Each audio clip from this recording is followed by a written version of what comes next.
Irving is not going to be in the best place. He's in a mental institution when season 2 picks up. How is he handling things? You know, I think this is where Irving and Orlando cross and become the same person. I should be in a mental institution. He is in a mental institution. Difficult scenario. Separated from family, out of control. I think he's been a guy who's been in control throughout a lot of his life, and now he has no control over anything. So, you know, I think those circumstances are dictating a lot of what's going on in his head. I think the thing that was really fun for us with Irving last year was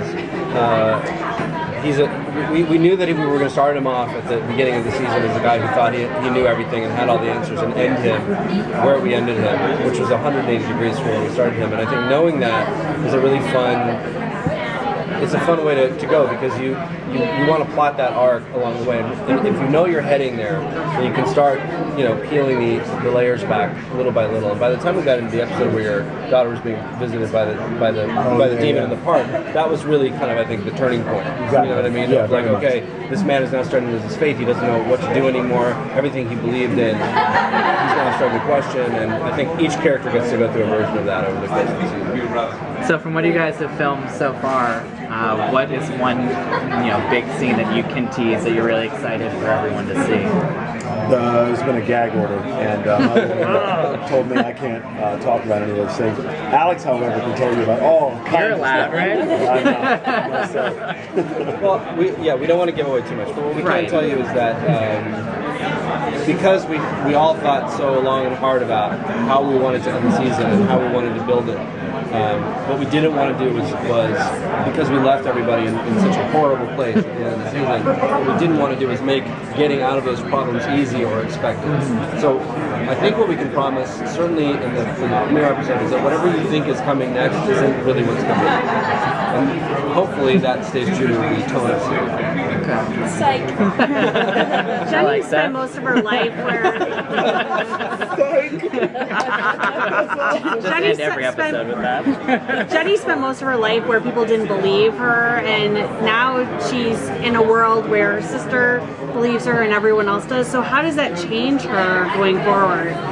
It's I think it's kind of a big relief in a way. I think it's really great for Jenny to have her sister back, but we have to remember that Jenny did have Corbin before. She comes from a place where she had people that she knew that did believe her. It's just that everyone in Sleepy Hollow did not. So she had this weird life, but she was a double life that she was living, I think, for a long time. But having her sister back in her life, it's amazing for her to find somewhere where she can feel comfortable and at home. And I think she's always kind of scared of losing that again. So it's this weird push and pull with her all the time. How does she fit in the investigations and that with Abby and Ichabod then? How does she fit in like in season 2? Like with what Abby and Ichabod are doing? Jenny very organically found her way into the investigations in the first season, and I think part of what it's very much a team now, and so part of what I think we are so excited about is that, we at the end of season 1, War comes to Sleepy Hollow, and it's a character who's wildly divisive for all of them, not just because, he's the horseman of war, but because he has a very personal relationship with a lot of our leads. And so what that's going to bring out in everybody is a lot of conflict about how to solve the problem, because it's a lot tougher to come to solutions when it's personal for you. And that will affect everybody. So I think that's one of the things we're most excited about. So for example, Jenny and Abby, who I think part of the fun for us in writing that last year was, again, like we were just saying with Orlando, we knew that at the beginning they were going to be absolutely at odds, and by the end we wanted to bring them together. But just because they're together now doesn't mean everything's fine. It doesn't mean they're going to stick together. There's a lot of things that are going to pull them apart, because they may not always agree or be on the same line about how to solve the problems. And there's so much stuff there from their past, like the littlest thing, and sometimes throwing them back into this. Yeah. So that's what's fun about this season. It's so not neat. It's so messy that you're really in it, and it's so great to be there, because laying the groundwork in season 1. There's so much work being done. It's really fun. I can't wait for you to see it. It's fun. On that team building note, looking back to season 1, which points for all of you where you felt that once the characters were being more established and the world building was happening, you felt like the little family groups were getting connected, and especially when you found out what was really going on and you created the show, what were those points that you remember that was the kind of turning point for you as a character and as a writer? Well, there were a couple of sort of obvious ones with Abby and Jenny. After, I think it was episode 10 when Jenny had sort of been possessed and then not possessed, and then at the end they had this saving Macy from possession as well. I think there was a moment for Lyndie anyway, playing Jenny, when there was just a moment where she got to just breathe out and let all of this stuff sort of go and just like hug her sister, and that felt like one of the first genuine connections. But there was another moment that was more subtle, and I find that was when Jenny met Macy, and that sort of softened her a bit, and that was really important. That's interesting you should say that, because I have this actual feeling. For me, it's the moment when Irving is actually suggesting that they go and investigate a case because it might lead to some information about Katrina. Prior to that, They never would have. all investigations are being thrust upon him in some way. You know, Abby and Ichabod are trying to convince him that this is the point at which he's like, look, something's going on with Katrina, her name was on the paper, go check it out, you know.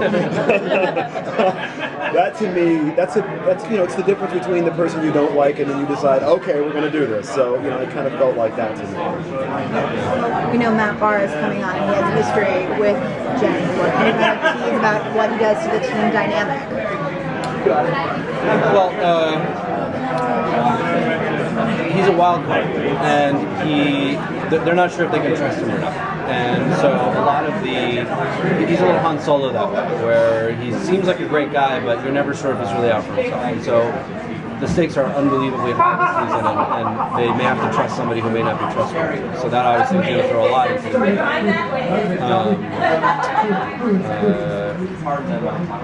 I'm trying to think of what else I can say without. I know, it's hard. Yeah.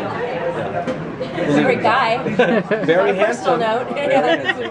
Honestly. I grabbed his butt on several occasions. I'm not ashamed of it. It's not rare though, he really does like to grab guys' butt. It's not me. It's the disorder with my left hand. If you Google it, it's real. Are we going to see more romantic entanglements this season? Bringing him on and with the established cast as well? You can't have somebody that handsome on the show without being Taking a questioned shirt off. somewhere. You know?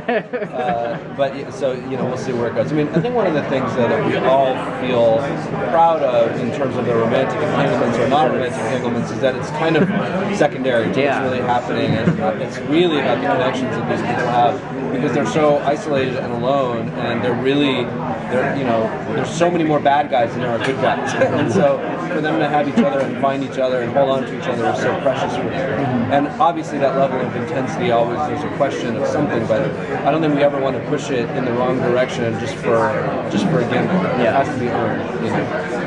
Are there aspects of the horror, all of you, that you squirm more about? Is it more about the incantation possession things, or is it more about the monsters on the show? That just as a person you feel a little bit creeps you out more than other things about the show? Or are you great with horror? Just horror is like it's back. You mean what's scariest? As you as a person, in real life, Well, you know, we have this kind of motto on our show, which is that the monsters, the demons they're manifestations of our characters' inner demons. So we never have a monster that is a random monster that's just a really cool monster. I mean, we spend a lot of time making our monsters cool, but they always reflect some big character challenge that one of our characters has. The Sandman obviously came from that. I mean, all of our monsters come from that. So I think that monsters are scariest when they relate psychologically to people you are invested in, and they're weird mirror images of. Personally, I think. I don't know. I kind of love all of it. The show is such a wonderful playing ground for that. You know, we get to create all these crazy things, and people might say there are no rules. That's actually not true. We have very strict rules, but once you know what the rules are, you can kind of paint rainbows and in between the lines. And that's the fun of our monsters. Are you guys good with horror? I love horror. I love horror. So I've been really excited that it's sort of slowly amped up. season 1. I love it. My grandmother does not. I remember when Jenny was possessed, she was like, I couldn't watch. But, Yeah, I like the twist. I like the fact that I'm laughing out loud at Yolanda, and 2 minutes later I'm like, oh, well, okay, that's not cool. that was a man part. That was not right. So yeah, I've always been a horror fan, but I think anytime it makes you jump, right? The best part of it is that involuntary response of jumping at something when you didn't expect to. So anytime I get a reaction, if it's a chuckle, if it's a smile, and then a jump, I kind of feel like, it's what makes the show special. So you like the shock value, that sort of like startled. Yeah, I like the juxtaposition, because most times I'm watching horror, I don't laugh. It doesn't happen. So, or I'm not thinking about, oh wow, what part of the history did they twist? So it's the brain tickle and then the scare that I like the most about this particular show.